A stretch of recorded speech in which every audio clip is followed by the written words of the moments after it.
money by doing that, whether it's content, whether it's promotions, whatever it is, if you email as often as you can. Keep on selling till you get the sale. Use different tactics, and in a lot of cases, you will end up getting the sale to a customer even if you didn't get it right from the beginning.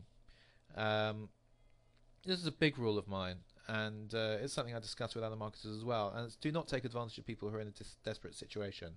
I often get people saying, "Look, I really want to buy your product. I'm going to have to put it on the credit card. Do you think I should do that?" And the answer is always no. And my help desk staff are told always to say no in that situation. I don't want that responsibility. And often there's a reason why someone is in credit card debt if they've been purchasing stuff before and not taking action on that. So it's really not worth it, and you'll get yourself into trouble. It's bad for karma, and at the end of the day, they'll probably end up refunding as well. So do never, never take advantage of people who are in a desperate situation. Always collect leads wherever you can, whenever you can. I guess the exception to this is if it's going to affect your conversions, then don't collect leads if you really want to make the sale. But it means that you can carry on selling to someone if you have collected the leads, and you can follow up with them on why they didn't buy something of yours if you do have their lead. Okay, certain techniques do work, and they're often frowned upon, but they really do work. I'll give you an example of emailing as often as possible before. Another one is offering massive bonuses. You hear people calling other people bonus hauls and this kind of thing. It does work, and there's lots of techniques which you may frown upon, but they actually do work. But there's also many that don't work apart from in theory. Can't think of no great example actually comes to my head. But just because someone writes about a new technique, it doesn't necessarily mean it does work. You should be testing everything that you are doing. Always give a strong guarantee. This is a tactic which really does work. It increases your sales massively if you do have a very strong guarantee. And the percentage increase you'll see is much in sales and profits is much greater than the percentage decrease in profits you'll see by refunds that you have to give. Always offer a very strong guarantee. Marketing is not just techniques that are overused because they worked for one person. So just because you see someone using a new technique doesn't necessarily mean that it works. Kind of something I've said before. Something which comes to mind is the whole funnel, which is upsells, downsells, cross sells, this kind of thing. Now they may be very effective, and slightly contradicts myself perhaps here, but you should be testing for yourself what works for your product, what works for a particular market as well. Okay, you often hear about recurring income. It's actually very hard to have a successful membership site, and people always talk about recurring income, but at the end of the day, you always need to put members back into your funnel. And creating recurring income, in my experience, is actually very hard to do. It's possible, but it's very hard to do. And you really need, if you're going to try and have a membership site, to have something that people really do want and people will carry on paying for, and that you are offering a lot of value for as well. Okay, money will be made by upsells and downsells. Make sure they're related to the main product in some way, and I often double or triple my profit by having upsells and downsells and a series of them. So always bear that in mind. If you're selling a product and you're not having any OTO, any one-time only offer at all, then you are really leaving money on the table. So always have something. Technically it's very easy to set up. You can just use PayPal buttons and do it that way. Okay, some general things. I see this the whole time happening in internet marketing. People are using more shocking techniques, like druggies go onto harder drugs.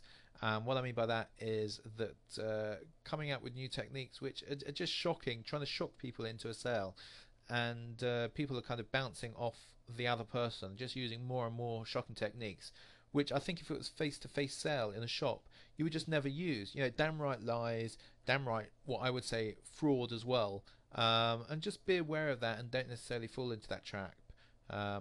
Okay, too much emphasis is put on launches. I could have a whole presentation about this. Launches are effective, but something I've found is even more effective is that you should be launching internally first. That means to your own list if you have one, to see if it succeeds before asking partners to get on board. There's often times when people have launches which totally flop, and it does really bad things for their reputation, really bad things for their customers, really bad things for their confidence as well. If you try doing a very small launch and then that is successful, it's a lot easier to get JV partners, and you'll just be a lot more successful that way. And I never do a launch now unless I know it's going to be successful, and a lot of risk is taken away from that. And I think I get a lot of credibility in the marketplace for doing it that way, because it means that when my JV partners get involved, they know that they're always going to make money, and they don't have to grudgingly promote my product. Okay, just something which really annoys me on a sales page, and I say it's very last year, like they do in the fashion business kind of thing. First, when people say gurus are out to get you, I mean, what does that mean? What does that really mean? If you make sense of it, it just doesn't really make sense. The other thing, which is the other tactic I see the whole time, is I failed until I learnt this. And if you look at, read half the sales page, especially in internet marketing, use one of these tactics. Try something new. That's what I'd say. Okay. What you need to bear in mind is that you do have partners in this business. Customers are your partners. JV partners are obviously your partners, and other traffic vendors are your partners as well. And they should all be treated like gold, and all be treated as you would like to be treated as well.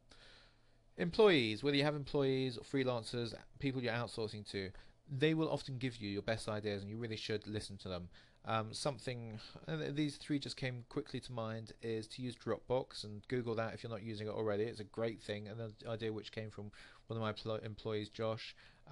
Central Desktop is great for project management. It does cost, but it's very, very good. Another thing which I did for one of my major projects was to have a blog for support. So when people had questions to ask, they'd put it on the blog. Every comment had to be administrated, so not everything was automatically accepted. But what it means is that customers coming afterwards could look at questions that other people asked. It meant also that if a question was being asked again and again, then I could support that in a better way within my product as well. Always think about using a blog for support. It was actually password protected as well, so that only people who had purchased the product could actually go to that blog. When you are marketing online, or in fact on any business, or probably anything in life as well, you need to be going forward every day, doing something that will make your business to go forward. Otherwise you are going to get weaker. So whether that's planning your next launch, whether that's creating a new product, whatever it is, try and go forward, use a new technique every day. Otherwise you are going to get weaker in your business.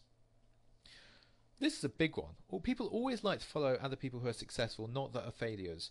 Do not expose your weaknesses unless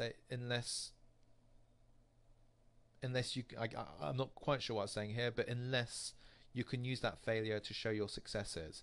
If you think about your friends, if you think about people in your business life, whatever it is, you like to follow people who had success. And I'm not talking about being fraudulent here. What I'm talking about is to make a lot about your successes, and that will make you more successful, definitely in other people's eyes, but also probably in your business as well. People want someone to trust. People often want contact and love, and I find this in a lot of the time when I'm making sales, that people do want contact, and make sure you give people that contact, and this will increase vastly your sales as well. Relaunches suck, and I like doubling up at a casino. I mean, as an affiliate, I really don't like promoting relaunches. I don't feel they ever really go particularly well.